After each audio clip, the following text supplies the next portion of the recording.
This is my story. I am the product of cattle rustling. My paternal grandmother, Neran, was part of a fierce, bloody cattle raid conducted by the Abakuria people against the Maasai people many years before the coming of the white man into the Abakuria village. During the bloody raid, it is said that more than 1,000 Maasais were killed, with the entire village being left without a single cow. Of course, this could be an exaggeration. The raid could have been smaller than stated, but it is said they left a smoldering village. In the raid, along with the cattle raided, were 4 little girls, maybe around 4 years of age, who were taken along to the Abakuria community. The journey from the Maasai land to Kuria land must have been bumpy, torturous, and very agonizing to the 4 little girls, who would be switched from one back to the other back of the raiders. On reaching the Kuria land, the raiders, numbering in hundreds, divided the loot with the 4 raiders who had taken children, each going for his child, and I say his child in quotes. Among the 4 girls was a girl called Neran. The girls were never to meet again. Neran found herself in a strange homestead where she couldn't understand the language of the family. According to my father and the big father, and when I talk of the big father, it simply means that this was the elder brother to my father, because according to the Abakuria people, your father's brothers are not uncles but your fathers. He will be big father if he is older than your father, or he will be a younger father if he is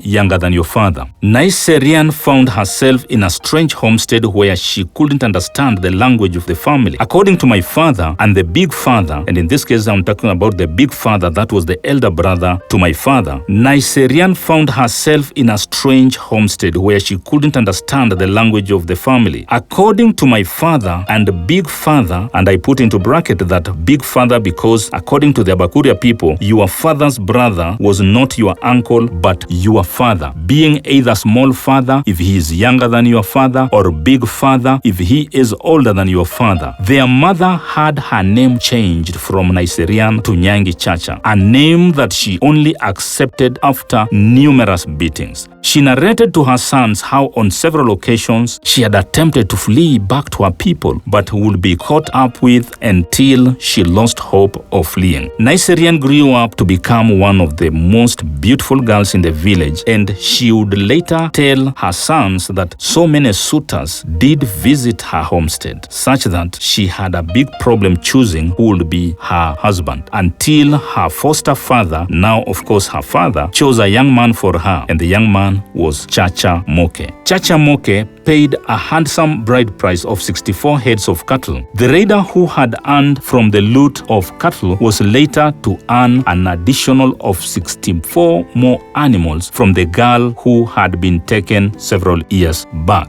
Neran, alias Nyangi Chacha, was a fertile hybrid Maasai girl. She gave birth 12 times, all births being of boys. Shortly after being married and having given birth to 2 sons, Neran's husband Chacha Moke married a second wife from the Bakira clan. Coincidentally, the second wife was also called Nyangi Wandiba. Nyangi Wandiba was married along with 2 sons. Rivalry between the 2 co-wives, both of them called Nyangi, started with each accusing the other of being a witch. Neran's sons started dying mysteriously, one after the other. Neran, it is alleged, also started killing children of her co-wife Nyangi Wandiba. Though Neran gave birth 12 times, only 3 children survived to adulthood, namely Mokare Chacha, the big father, Chacha Chacha, my real father, and Mambiso Chacha, my small father. Mokare Chacha, a famous medicine man in all clans of the Abakuria people, had 13 wives in total. My father Chacha Chacha had 3 legal wives and 2 illegal wives. My small father Mambiso had 3 wives. Of the 3 surviving sons, Neran loved Chacha Chacha most, for what my father told me, that having no daughter, it was my father who did all the house chores, such as going for water, gathering firewood, including even milking the cows. On her deathbed, my father told me, his mother whispered a name. She said to my father, "My son, it looks like I may not live long. You have always been besides me. I give you a name from our people. Your name is Lemaiyan." Lemaiyan was my brother, whom I will never meet. She asked me to repeat the name so many times. It stuck. That night, my mother died, leaving me, a young boy, under the care of my big brother, Mokare. This is what my father narrated to me. So many years later, when my own father, Chacha Chacha, was on his deathbed, he called me to his room, since he had walked out of my mother's room, and he told me, Chochi. And when I say Chochi, it is the Kuria version for George. That's how the Abakuria people pronounce George. So he told me, Chochi, women do not own children.